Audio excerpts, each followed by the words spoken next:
It's December the 12th, 2020. 8 years from now, Britain has left the European Union. At least, that's what increasing numbers of us seem to want.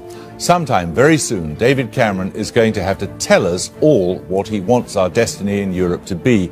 Will we be allowed a vote on the subject? Latest opinion polls seem to suggest that nearly 3/4 of us may want to leave the European Union or to have a different sort of relationship with it. Sometime in the very near future, the Prime Minister is expected to announce that we'll be allowed a vote in a referendum. To these people, our only viable destiny is as part of the European project. To these, we have nothing to lose but our chains. What do you think if we decide to leave? I think it'll be a dangerous and cold environment we're in. Prosperity, we will not have inward investors coming into Britain. We won't be able to export so easily. The city will have begun its long slide over to the continent. We will find that we're not part of a regional bloc. The rest of the world is. We're an isolated country, and we will be cut off from the source of peace and stability in Europe. You think it's a sort of promised land, don't you? Well, I think we'll go on doing business with European companies, just as we do now, although it'll be a smaller percentage for two reasons. Firstly, the Eurozone is headed for a disaster. And secondly, freed from the customs union that we're trapped in, we'll be able to negotiate our own trade deals with the rest of the world. The future for Britain should be global, not European. What do you think it'll be like if we decide to I'd leave? be worried in 2020. Limited access to 500 million people. Limited access to a $16, $17 trillion economy, a unified single market. Limited access for our exports, for our financial services companies, quite apart from advertising agencies and the like. We'll probably still be renegotiating bilateral trade agreements in 2020, 8 years on. And last but not least, we'll probably have a diminished political significance. You run a big financial house. Yes. Why do you take a contrary view? I think, if I could put it very simply, if we weren't in, we could actually enjoy the benefits of free trade, which ironically we were supposed to have got from a common market, but we don't with the remainder of the world. There is an assumption here that you just show up in Brussels in a few years' time with a list of demands and you pick and choose, we're going to comply with these EU rules, but not those. That deal is not available, because if it was available to Britain, it would have to be available to all other countries, and the single market would unravel. So I think there is a choice between in or out. Helen Hag, now you're Norwegian, Norway's outside the EU, but you think even that's too close? Yes, we are in the EEA agreement, which is basically the single market. European Economic Area. Yeah, it's the single market basically. And we think that that's too much. And what do you think, I mean, supposing Britain joined you, which is probably the best we could hope for, isn't it? That we'd be in some sort of arrangement whereby we, you're shaking your head, you can explore that later. But We're a big marketplace for Europe. I mean, you know, it's worth remembering. We trade at a massive deficit with these countries. It's not No, but I think... Right. 45 billion a year. I think in 2020, Britain will be a member of EFTA, the European Free Trade Association. I think that would be a good solution. Here's the scenario. In 2015, in a referendum, Britain votes to leave the European Union. Under the Lisbon Treaty, a 2-year transition process begins. Our MEPs leave the Parliament and Britain's EU Commissioner stands down. By the summer of 2017, the transition is complete. Britain is out of the single market, the common agricultural policy, the common fisheries policy, the European Court of Justice. Blue flags disappear from Britain's beaches. But what then? It's December the 12th, 2020. Here's the news. The Office for Budget Responsibility today confirmed that for the third year in a row, Britain is growing faster than at any time since the Blair era. GDP growth stood at 4%, though the Chancellor said that inflation remained unacceptably high.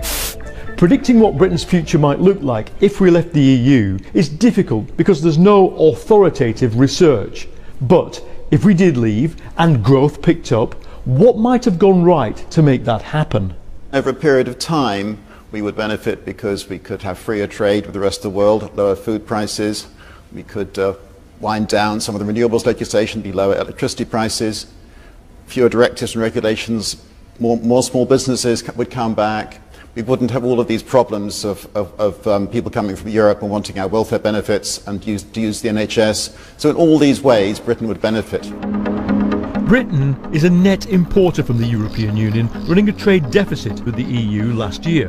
That should make it possible to do a trade deal. One option would be to do what Norway did and remain part of the European Economic Area. But in this more radical scenario, the UK secures a favourable bilateral trade deal modelled on Switzerland. And it quickly signs new bilateral deals with key markets set to experience high growth: Brazil, China, India and Russia. Some analysts claim European regulations cost business £19 billion a year. In this scenario, these are scrapped. The UK would choose which social legislation it wanted to keep, for example, the Working Time Directive or the Agency Workers Directive, which have been controversial here. In this scenario, agricultural subsidies, £3.8 billion, are phased out, and Britain's £8 billion net transfer to the EU ends. And as free movement of labour in and out of the EU is cancelled, there'd likely be a workforce effect. It might be positive. Unemployment has fallen to a 10-year low. The claimant count was just 700,000 last month, as manufacturing employment is rising and as European migrant workers leave. The number of EU citizens living in the UK, which peaked at 2 million in 2012, has halved. Most coffee bars and fast food stores are now 90% staffed by UK nationals. Financial services account for about 10% of our GDP now, but in our future scenario, if things went right for Britain outside Europe, the City of London could benefit. As Europe regulates, homogenises, clamps down, London could become effectively an offshore centre, a giant Singapore. The prospects for Britain in the 21st century, as if you like a global nation, not a European-focused nation, as a global nation, I think are fabulous. And that's really because the English-speaking world in particular is, I think, going to do extremely well in the 21st century. Canada, Australia, America, and so on, India. And we should plug into that. All scenarios are speculative, and this best-case scenario, the assumption is globalisation continues. That might be over-optimistic, but some do dream of a booming city in a booming Britain, outside the EU for good. What would Britain feel like outside the EU, Nigel Farage? Well, I think our democracy would be regenerated. It's very interesting. When we have general elections now, we generally debate schools and hospitals because there's no point discussing business regulations because all of those things are now decided by European law and there's almost nothing the British government or Parliament can do about these. So we would suddenly have furious debates on how we managed industry, how we dealt with our renewable energy targets. We would be in charge of these things and democracy would benefit. More people would vote in general elections. We'd be in charge of our own house again. It's hard to believe that we'd be more regulated if we're outside, so I think we might feel a bit freer in that regard. If you look at those wonderful things where you look at the 246 words in the Gettysburg Address and the 10,000 words on the directive on eggs in the EU, it's hard to believe that in business or in life in general that we'd be subject to more regulation, which I don't think people want. And we regulate ourselves more than the Europeans do. We gold plate our European legislation as it is. Well, we wouldn't have anything to gold plate, would we? You can have your shout in a second or two. Helen, what do you think Britain would be like? Do you be I think it would be a proud independent nation outside the EU. I mean, we'll be able to play a proper role on the world scene. I mean, the EU is only, 27 countries, and there are 180 countries in the world. Would there really be no regulation in this country? Would people be wanting to work 100 hours a week, no health and safety regulation, no green energy? No health and safety regulation. We have homegrown health and safety regulation. And how would that exactly be different from the European rules that are now being worked out between all the European countries? We'd have chosen them ourselves instead of letting some other nationality choose them. Then every time you want to export something to the continent, you have to go through a safety certification process because you're not going to import anything from Bangladesh that isn't tested. That is the same if we have to export goods to any other part of the world. We have to conform with their markets. The important thing to remember is this: those figures, Paul Mason's figures, were wrong. Half our trade is not with Europe. Because of the Rotterdam effect, if we transship stuff, that shows as European trade. The true figure is 38%. Now, I'm not suggesting that 38% of our overseas market isn't important. It is important, but it's a declining part of our overseas business. The Eurozone is contracting large parts of the European economy, and we find ourselves as the sixth biggest economy in the world, forbidden from making... Not contracting well, I think it's headed for catastrophe with the Eurozone. Nothing lasts forever. There could be a dramatic bust in the Eurozone in the next 5 years, and you can't discount that. But what is for certain is that there are markets out there that are going to grow in the next few years, and we are forbidden from having bilateral trade. And we will have more leverage. If we rid ourselves in this country of this great bogeyman of the European Union, what do you think it would do to us? Everybody knows that essentially what happens economically is sometimes very little to do with membership of these kind of institutions. I mean, you can be Greece or you can be Iceland. It doesn't really make it that much odds. It's all about what happens in the global economy. All right. When he says that big business of the kind that you two represent sold as a pup on Europe, he's right, isn't he? I don't think so. Why do they keep complaining about regulation then?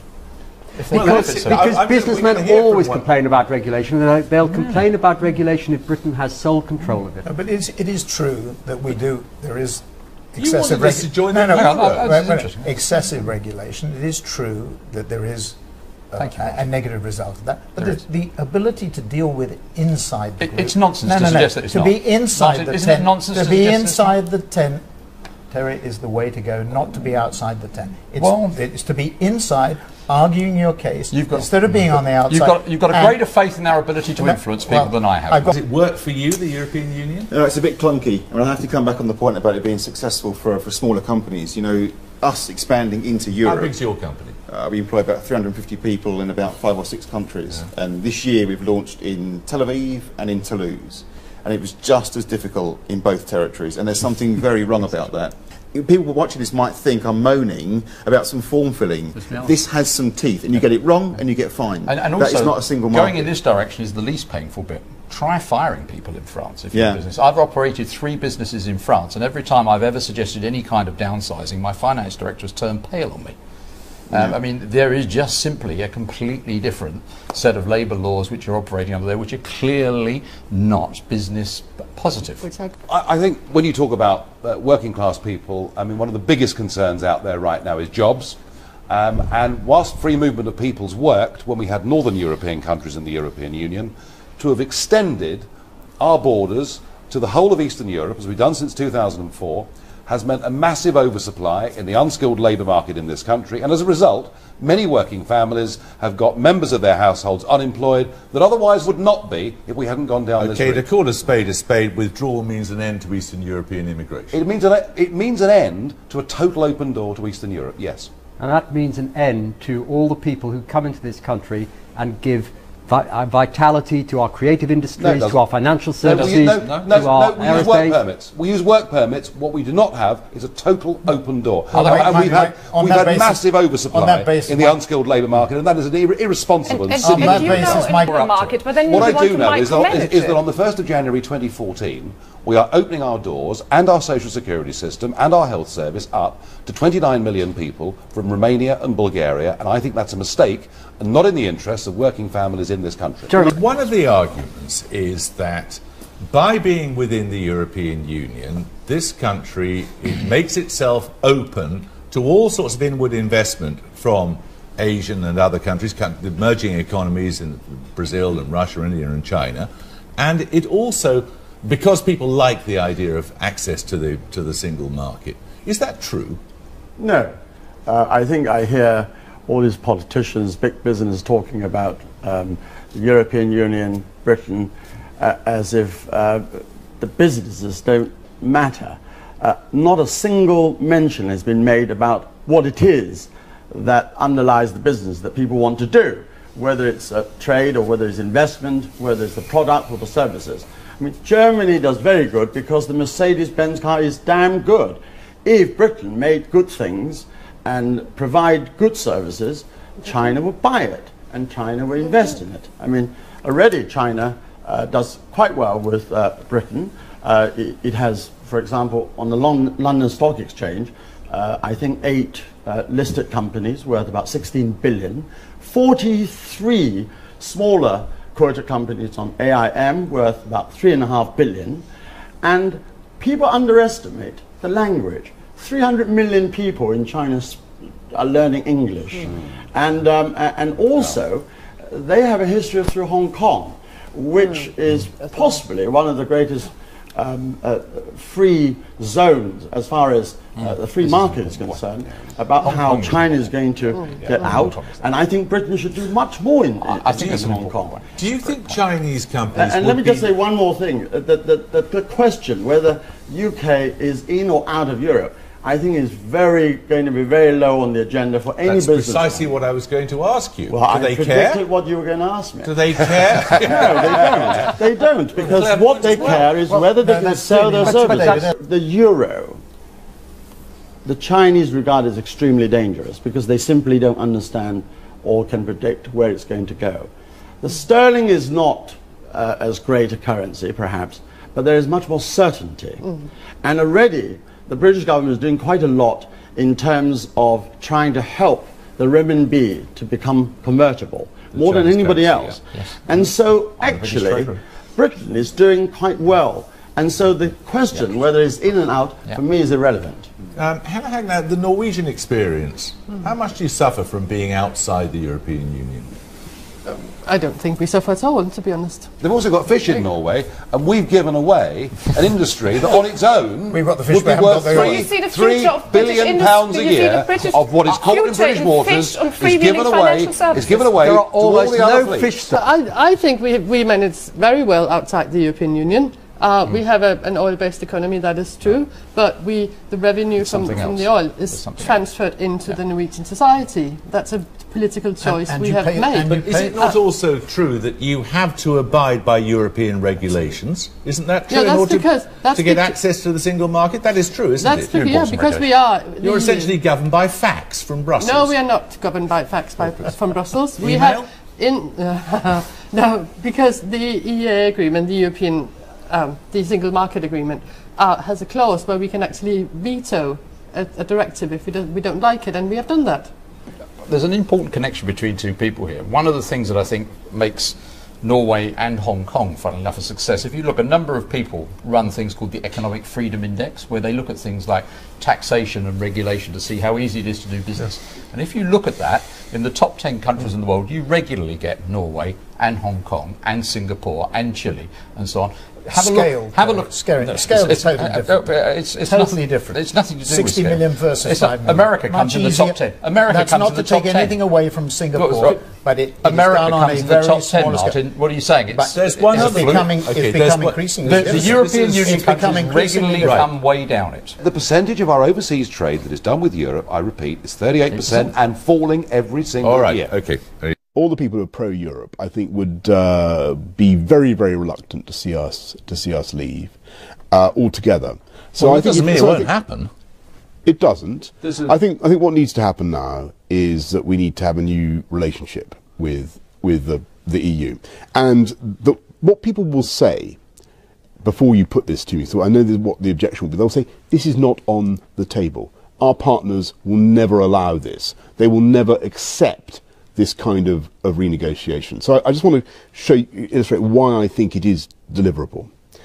Well, first of all, you better tell us what it is you think our relationship should be. Well, as I say, what it should be is a relationship where we shear off a lot of the excrescences that have, I don't see any particular need for us to be, for instance, in the common fisheries policy. I don't see why we have the social chapter affecting bits of employment law that aren't really, strictly speaking, Are you happy for us to be in the common agricultural policy? And I think that should be wholly reformed. So we could only stay within the EU if we left the common agricultural policy?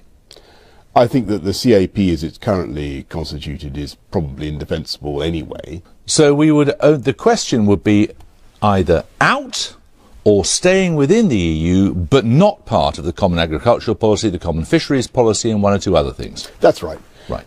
So it would be membership of an outer tier. And do you think David Cameron can deliver such a thing, a relationship where we're within the European Union but not part of the common agricultural policy, the common fisheries policy and the other bits and pieces?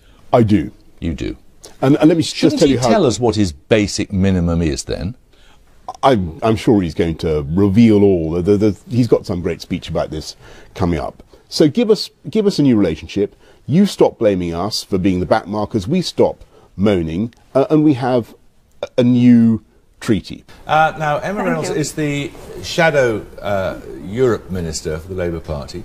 Will the Labour Party give the British people a referendum on in or out? Well, we don't think it's the right time now to hold a referendum. We think that would be a distraction. No one's suggesting you do it tomorrow. I think it will depend what happens with the rest of the European Union. The Eurozone is going to integrate more closely. It remains to be seen what the relationship between those who are outside of the Eurozone and those within the Eurozone is going to be. You heard Boris Johnson say there were various specific things that he thought a Conservative government would wish to renegotiate with the rest of Europe, agriculture, fisheries and so on.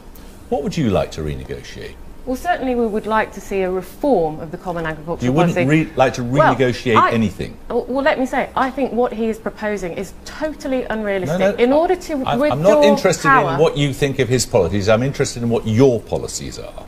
Well, in government we said we wanted to look at renegotiating structural funds, European regional policy. But I certainly don't think that we want to repatriate things like employment and social legislation. We don't want to repatriate other parts of the... You don't want to reclaim British fisheries or stop subsidising French farmers? You don't want to do any of that?